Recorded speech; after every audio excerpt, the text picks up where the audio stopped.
Essa é a importância de você ter sempre sinceridade com Deus em relação aos seus pecados. No livro de Isaías, capítulo 6, tem aquela famosa passagem, né?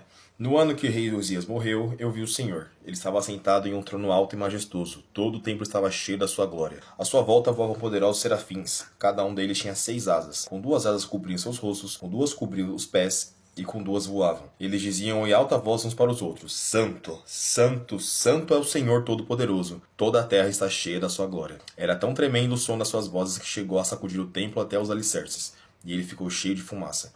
Então eu disse: chegou a minha hora, vou morrer porque sou um pecador. Sou um homem com lábios impuros e moro no meio de um povo de impuros lábios. E agora eu vi o rei, o Senhor Todo-Poderoso. Foi aí que um dos serafins veio voando em minha direção, trazendo uma brasa viva que ele havia tirado do altar com uma tenaz. Com ela tocou a minha boca e disse: de agora em diante a sua culpa foi tirada, porque esta brasa tocou os seus lábios. Os seus pecados foram perdoados. Eu li aqui na Nova Bíblia Viva, mas uma coisa que a gente precisa entender em relação a essa passagem, e na verdade sobre toda a nossa caminhada com Deus, é sobre a nossa sinceridade em relação às nossas próprias fraquezas na fé. Por que eu estou dizendo isso? Isaías era um profeta. Ele foi um profeta levantado por Deus para anunciar juízo a Israel, aquela geração de Israel. E o profeta, ele fala com a boca, né? Ele fala com os lábios. Ele usa a sua própria boca para proclamar aquilo que Deus está pedindo para que ele proclame. Só que quando Isaías olha para Deus e ele enxerga Deus, ele percebe que ele mesmo tem pecado.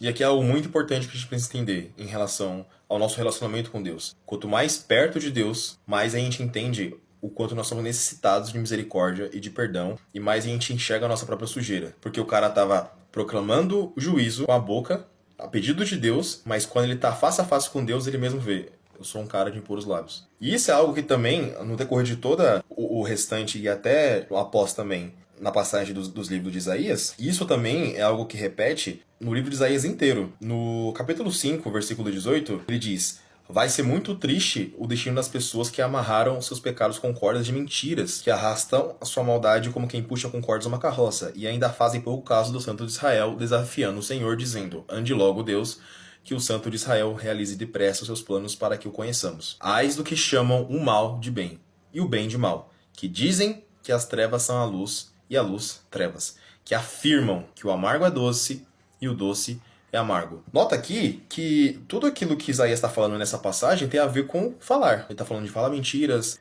afirmar que o bem é mal, que o mal é bem. Então, o próprio Isaías estava denunciando esse tipo de pecado, aquele pecado que se faz com a boca.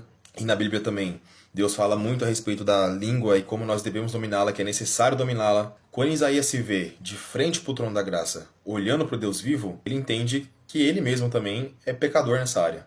E aí ele assume, ele proclama, ele confessa: sou um homem com lábios impuros e moro no meio de um povo de lábios impuros. A partir do momento que ele tem a constatação do problema e ele confessa diante de Deus, imediatamente o anjo do Senhor vem e resolve aquele problema. E aí ele diz: de agora em diante a sua culpa foi tirada porque esta brasa tocou os seus lábios. Os seus pecados foram perdoados.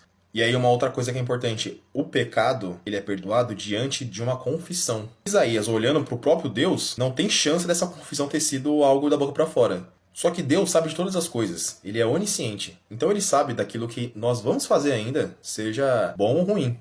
E muitas vezes a gente acaba se enganando, achando que por saber que Deus sabe de todas as coisas, a gente não precisa falar tudo. A gente não precisa falar detalhes da nossa luta, ou até se eu estou lutando contra algum tipo de pecado, se eu estou lutando contra algum tipo de vício, ou se eu tenho algo que precisa ser trabalhado no Senhor, que desagrada a Deus, muitas vezes a gente acaba lidando com isso de maneira paralela.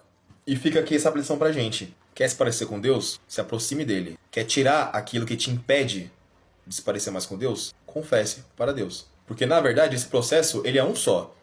Se eu me aproximo de Deus, mas eu tenho certeza da minha podridão e da minha necessidade de misericórdia.